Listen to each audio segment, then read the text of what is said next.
Good morning everyone, I'm Gary Martin and today you're joining us for a playing lesson with Rob at Huddersfield Golf Club. So Rob's come to see me today because, you know, you're just fed up of having disasters out on course, aren't you? Yeah. I sometimes, one round it's like it's all gone wrong and it's like I've never picked a club up before. And I kind of think I know what it is. It's about weight transference and that's what I'm hoping Gary's going to help me with today. So what I'm going to do is that, you know, have a look at Rob's game. We're going to play a few holes. I'm going to see, you know, if I can see what, you know, course management wise, how we can help you get around a golf course and stop having these, you know, 8s, 9s and 10s, these big destructive scores. Because as you've seen with Tahid and the series we did with, you know, helping Tahid break 100, I believe if you can keep anything more than, you know, you can have some double bogeys in a round of golf and still, you know, break 100 and get in the low 90s. I mean, on a decent day, I'll have 3 or 4 pars. Yeah. So I can afford double bogeys. Yeah. It's just the trebles and quadruples that are killing me. You know, you don't want them 9s and 10s in your car. So we're going to have a look at Rob's game today. And if you guys, you know, feel a bit in Rob's position, because I'm sure, you know, a lot of people will do. This video might help you as well. I'll be happy with it. Yeah. So that's what I want you to get in your mind today, is when you stood on the tee, I want you to think about, how do I want to play this hole? You know, can I get to green too comfortably? Have I got to play my best 2 shots to get to green? Or, you know, is it worth me playing for apron and having a chip up and down to try and make a par? And if at worst, make a bogey. Yeah. So we're going to try to play a little bit more conservative today. And then as we get out on the course, you know, I'll help you with your club selection. And he says as he's got driving his own, but for me, my shot is over where them blokes are, and I definitely ain't going to reach them. But Rob, you've got a different game to me, so forget what's in my hand. You know, obviously you know if you can't reach some trees on the right or left, there's no trouble with driving. You know, I mean, that's the thing. I'm allowed to duff it, and it's still on fairway. And if I do the push, the slicey right, I've got plenty of room. This kind of suits my fault, if you know what I mean. I mean, what I love to see from sort of higher handicap golfers and mid-handicap golfers is going through a process. I don't mind if you hit a bad shot, as long as you've considered, you know, that you're eliminating big trouble.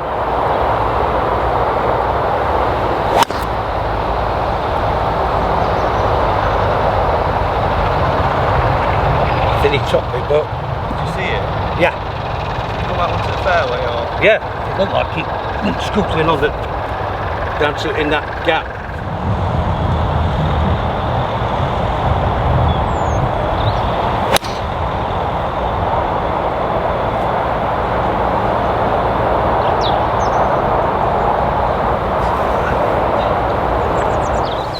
So we've got ourselves off, we're both in play.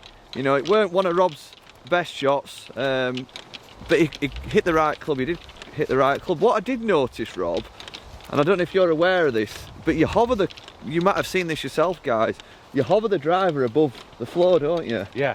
And obviously with you topping the ball there, I'm a bit worried, obviously you might not be taking the club back shallow enough, you know, you might not be taking it low. So one of the things that I like to teach golfers is, you know, to get the club moving away from the ball, low and long to the surface with the driver, to really help you get that shallow angle of attack, to help you get the bottom of the ball. So that's something we're going to spend a little bit more time on the next tee, is making sure you're set to the ball correctly to get the bottom of the ball, get it up in the air. Yeah. Alright? Yeah, no problem. Yeah, 190 tip back at bunker, 178 tip front at bunker. Quite a big shot then. Yeah. What sort of... I wouldn't attempt it. No, I think if we're going to, you know, get these disasters off your card, we'll lay up. We'll lay up short 180. So what sort of club would you need? 7-iron will take me about 150, 160 with wind. Let's knock it down then. Let's get a 7-iron down there.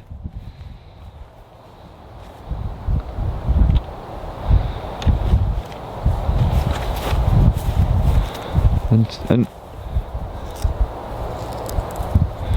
think about your start line, think about the fairway, which way is it going to roll when it lands.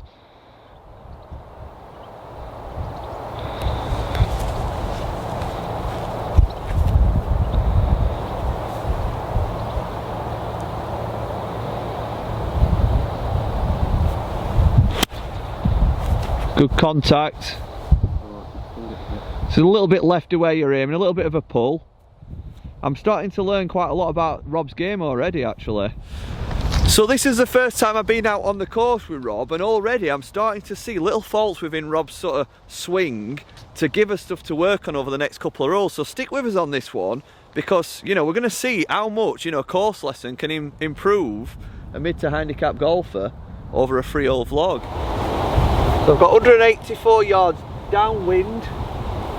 I'm thinking that, you know, to the back of the green got about 200 yards, and through the back of the green is dead, so I've got to hit a club that I know downwind is not going to go 200 yards. So if I were to hit a good 7-iron, I think it's going to go about 160, and downwind 180 at a push. So I'm going to go 7-iron, because I know 7-iron is going to get to the front of the green, but it's certainly not going to go through the back. That's how I'm kind of thinking here, Rob. I'm eliminating a big score. I'm making sure that I can't get past or through the green here.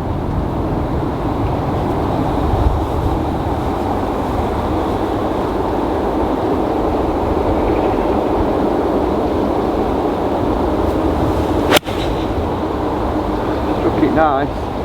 Looks good. Lost it coming out. Oh yeah. What's it sat like, Rob? It's not so bad.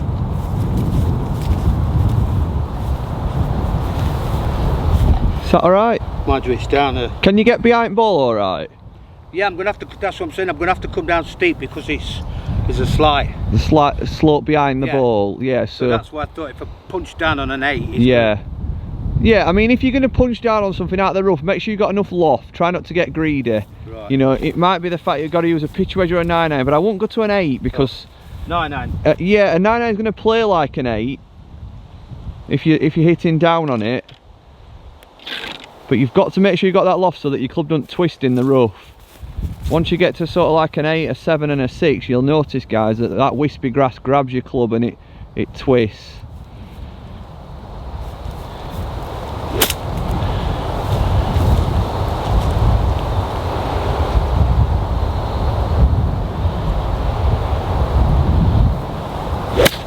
Great contact, well done. That's fantastic. That might even just get the front of the green, that.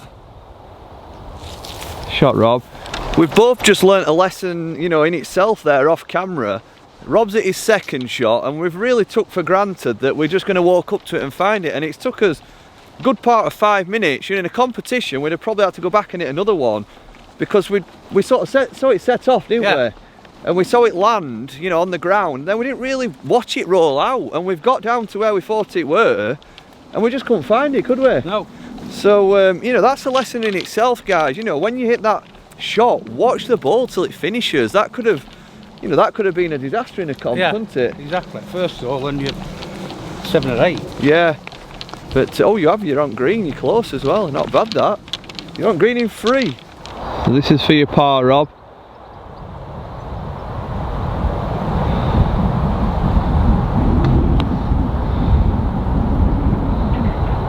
Not bad.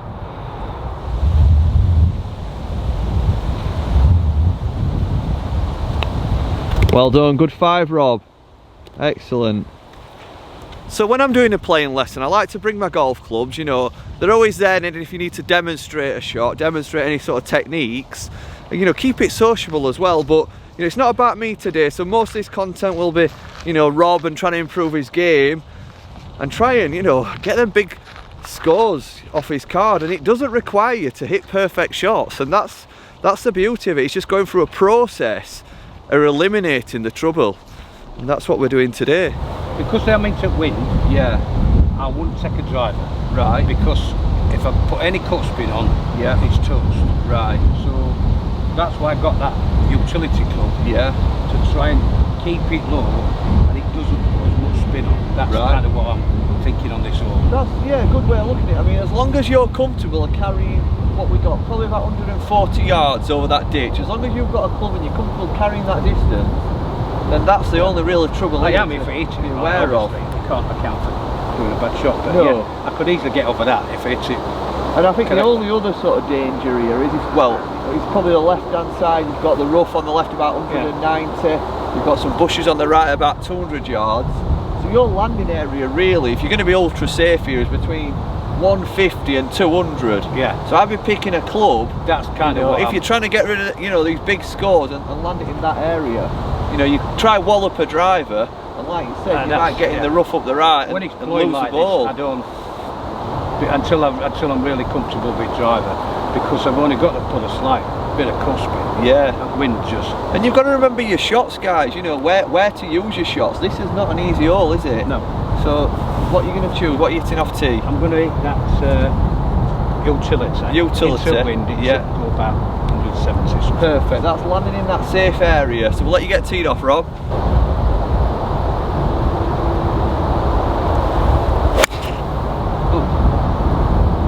Keep your riding. Let's keep us on it till it lands. That's it. We got a spot. Yeah, it's landed at the side of that tree. Yeah. Far tree where stakes are. I'm not looking for perfection, Rob. I know you're a higher handicap golfer. We're just going through the process. Yeah.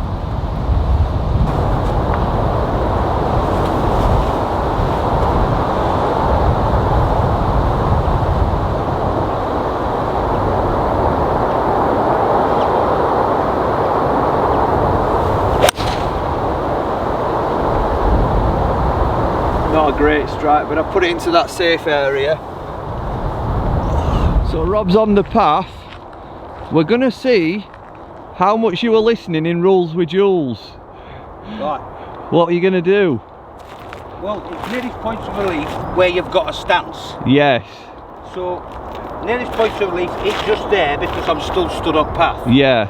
So, if I stand there, that'll be nearest point of relief. Yeah. Is that okay? Yeah, that's good. I agree.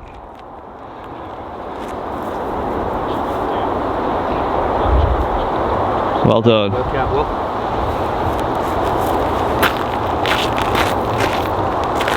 How far are we away now? Well, listen, that is a pointless question, Rob. Because if you're going to try and go for a green here, you deserve a disaster. No, I'm not going for a green. I'd have to hit a worldie. Just like halfway. I want to get. It's a club that leads me about 100 in. 100 yards. Well, I think you got about 220. But you've got yourself in bother here, Rob. You've got yourself in bother. You've got to pick a club that you're confident of getting out of that lie. How's it looking? Is it looking like you might need to punch a 9-iron again? Yeah, I think that's what I'm going to do. Yeah. So you've got to really, you know, I know you want to get there in two as much as, you know, but your first problem is getting back in play.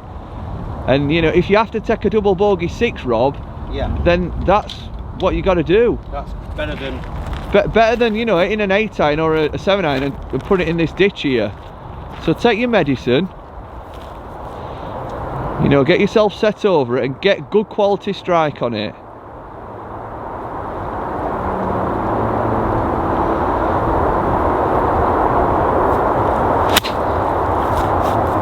Well, it's out. It's up, and that will be a 9-iron. You know, imagine if you did it a 7-iron or a 6-iron there, the bother you'd have been in. And I still think from there, Rob, you're probably going to have about 165, 170 yards uphill. With a good strike, you won't be far away. You might even be on green. And we're not going to be getting a 10 on this hole, I can tell you that. That were the worst drop ever. You didn't drop in a nice spot, did you? Well, I dropped what I thought were a nice spot, and it bounced left. Yeah. What distance have you got, Rob? I've got 153 to the middle, yeah, 136 to the front, and 164 to the back. Well, let's just have a look at this hole, guys. Let's have a look what's up there. I mean, you guys will know this actually if you watch my videos, but you've got the bunkers at the front, haven't you? Yeah. So we need a club that's going to at least carry them bunkers at the front. What are you thinking? I'm thinking a 5-iron. A 5-iron. And are you comfortable at striking that? Is it? Yeah. What is it? A high percentage shot or a low percentage shot? No, I quite like striking a 5-iron. Yeah. Don't always mean I hit it right, but it don't scare me. So for Rob, then we're going to attempt the 5-iron because we know it's going to get past that bunker. If you guys are somebody that only hits 1 or 2 good 5-irons out of a bag, you might choose to lay up short of the bunker, you know, and then just chip on from the front light. But for Rob, you're happy? 5-irons, it's like 7 out of 10. Yeah. 8 out of 10. Well, that's quite an high percentage shot. So let's see if we can knock it up on the green. And also, it's lying quite It's nice. lying well, yeah, yeah. This is great pre-shot routine, this, going through a process. And it doesn't slow play down if you're particular about doing it while your friend's taking their shot as well. Don't wait until, you know, it's your turn to start this process.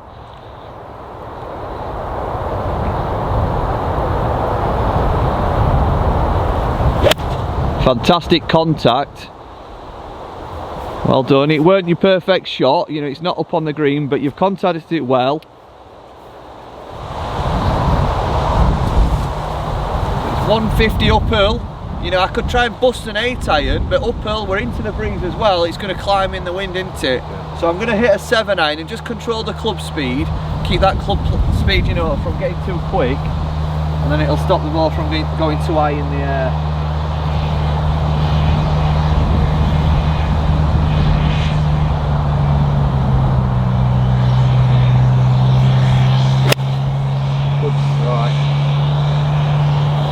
So like we've just said here, we're uphill into the wind. We've got 73 yards to the back of the green, haven't we? Yeah. What I would say about this position, and what I see from most mid to handicap golfers, is they choose too much club and they don't commit to the stroke. All right, we've got the bunker, which, you know, a lot of high handicap golfers would be getting a bit negative about that and scared about that.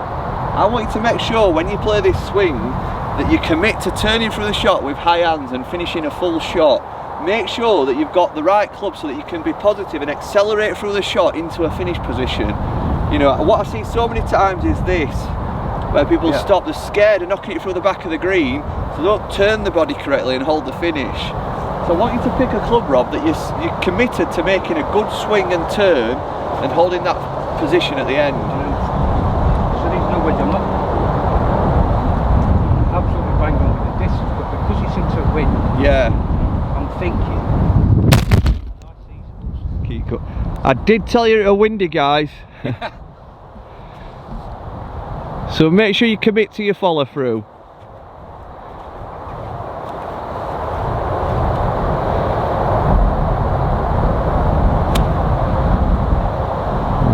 I don't like the speed of that swing, it looks very quick for around the green. Unlucky. Just died on me. I weren't sure about that swing, but I think we might need to work on that pitch swing. Right. Just pop another ball down. Pop another ball down. We will play the first ball, but I just want to sort of give Rob a bit of help here. Just pop the first one down. Just show me your swing again. Swing with your body. Swing with this triangle in your arms and your chest and your shoulders, not your hands. That's better. Swing from here. That other one, when it were all arms, it were jadzia, it were like this, dolly hands.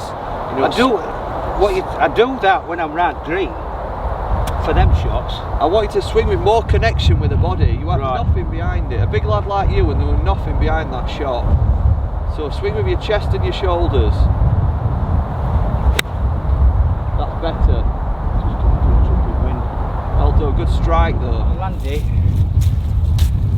about 3 yards past that slope. Right, okay. So think about your landing area, guys, from around the green. Think about the landing area and the way the ball's going to roll.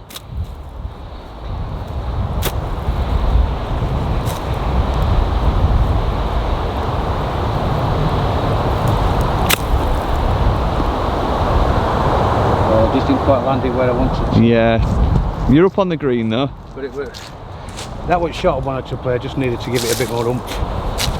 What I want you to do here, Rob, is not start to think about how many shots you've had on this hole. Alright, don't start to think about how many shots you've had. Think about getting your 2 putts and moving on. Right. You know, because I know a lot of people will be trying to hold this putt now, you know, scared that they might make a double or a triple bogey and try to play catch up. You can't play catch up. You've got to stick to your process. This is, you know, let's not let this score get out of control. We can deal with a bogey, a double bogey or a triple bogey, but let's not get out of control here. Free put this and we're in a quadruple bogey, which we don't want.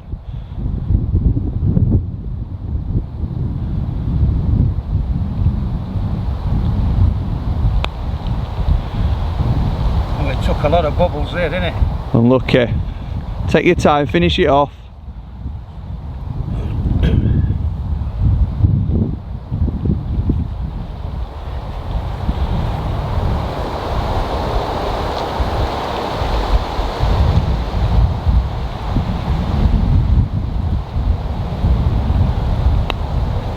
Well done.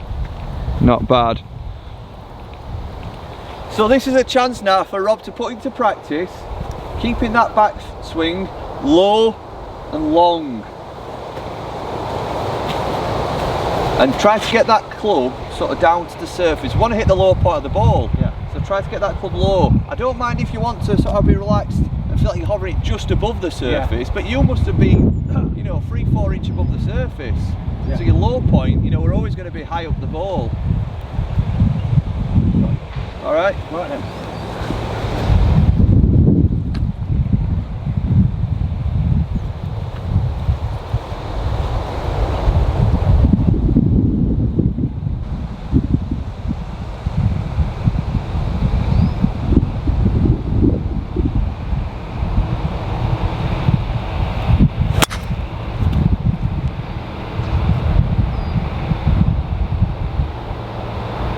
Shot, Rob.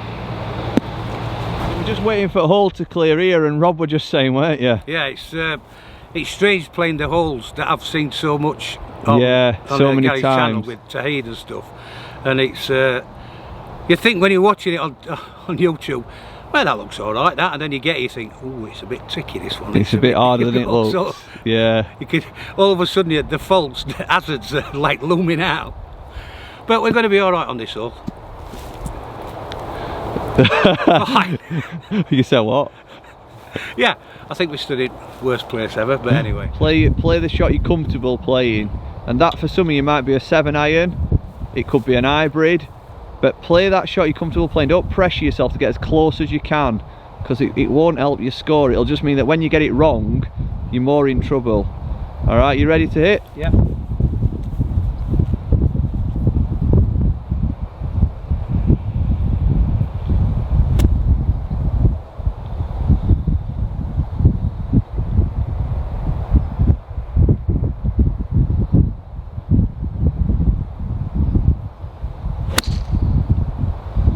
Keep your eye on it till it lands. 150 yards to middle, downhill, downwind. You haven't even looked at your lie yet, Rob. Go and have a look at your lie as it sat.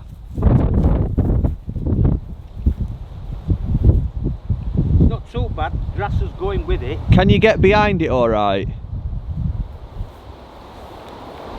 Yeah, that's fairly soft, I can... Yeah, so you're happy with that. Now remember, it's still thick rough, so I don't want you to be hitting a 7 or a 6 or anything like that. It's got to be... I weren't going to do that. No. I was thinking of an 8. An 8. Even that, I mean, look at your landing area as well. It's downhill, everything's running away from you. I think, you know, get out of that lie clean with a 9-9 and let the ball roll. Yeah. Let it roll and get as close to that green as you can.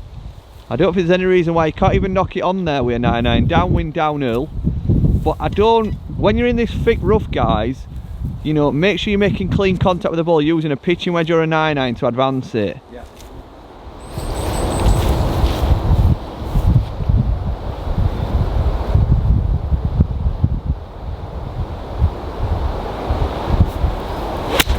Fantastic strike, Rob.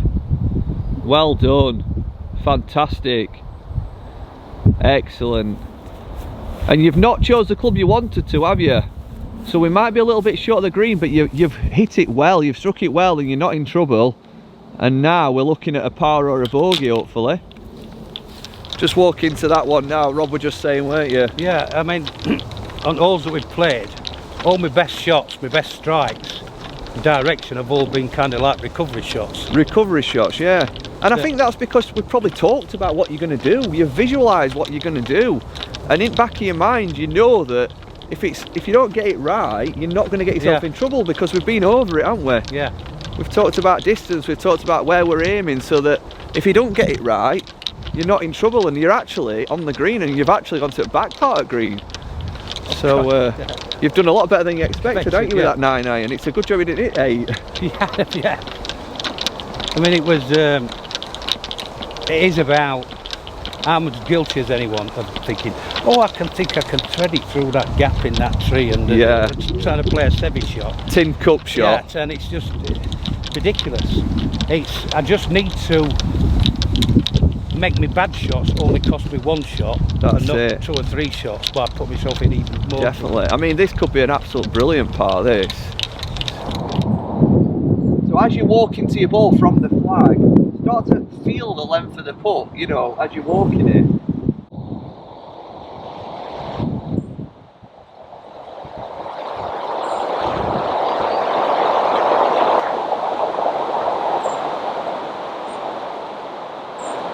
And that one's come up quite a long way short. I would have expected better from you on that one. But you're here for 4. We're that busy concentrating on the line. Well, I was just saying that, you know, a lot of people get that set on the line. You probably didn't start at the flag and walk to your ball really feeling the length and feeling the undulation enough. And that's what you've got to try to do. But you've still got to put for a par. It would be a disaster. Well, it'd be great.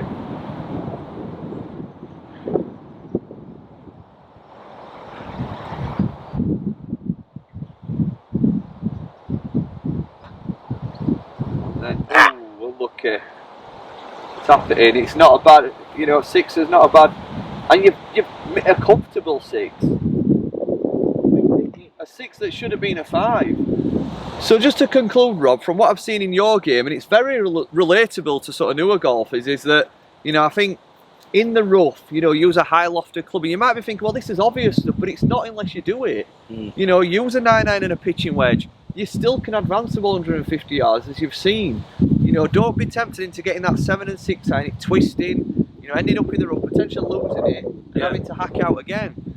I think, you know, one of the big things, and we're all guilty of it, is watching the ball till it lands. You know, when you've hit it in that rough, you've hit a good shot today down the left-hand side, and we've spent nearly 5 minutes looking for it, and you didn't do anything wrong. No. You potentially could have lost that ball, and it could have been a disaster. And then I feel like, you know, on the second hole, you know, you got yourself in trouble off the tee. You were you were thinking about getting it up to 100 yards, weren't you? Yeah. So you'd have been pressuring yourself there to hit a 7-iron or a 6-iron, and potentially forgetting about just getting it out of that trouble you were in. Yeah.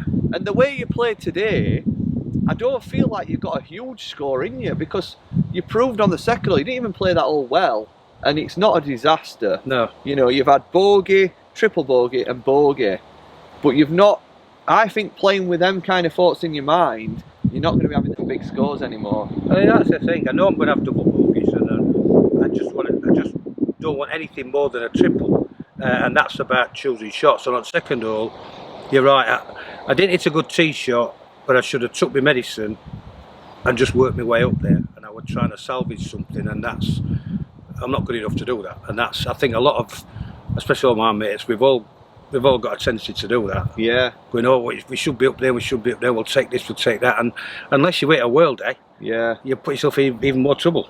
So we haven't finished with Rob today. Obviously I've played 3 holes, I've seen a little bit of his game now, and I've got 2 or 3 points that we're going to go and work on driving range. So we'll copy you into this one, guys. We'll tag the video. If you want to follow Rob's lesson, which we'd go and do up on the range, there's a couple of points that I've seen out on the course that I think will help you strike the ball better.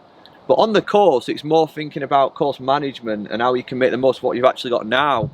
So, you know, I think you probably learnt one thing about, you know, this swing, and it's probably more about standing to your driver. Yeah. You know, making sure that you've got that club to its low point, and that you're thinking about keeping that swing nice and, you know, long and slow to keep it shallow and help you at the bottom of the ball. But we're going to do some work on driving range. But I hope, you know, you take them couple of points on board to make sure, you know, you keep them scores as low as possible. Yeah. So I hope you enjoyed that. Brilliant. Thanks a lot, guys. And I hope you guys have as well. And yeah, we'll see you guys in a few days' time. Yeah. Bye. Thank you.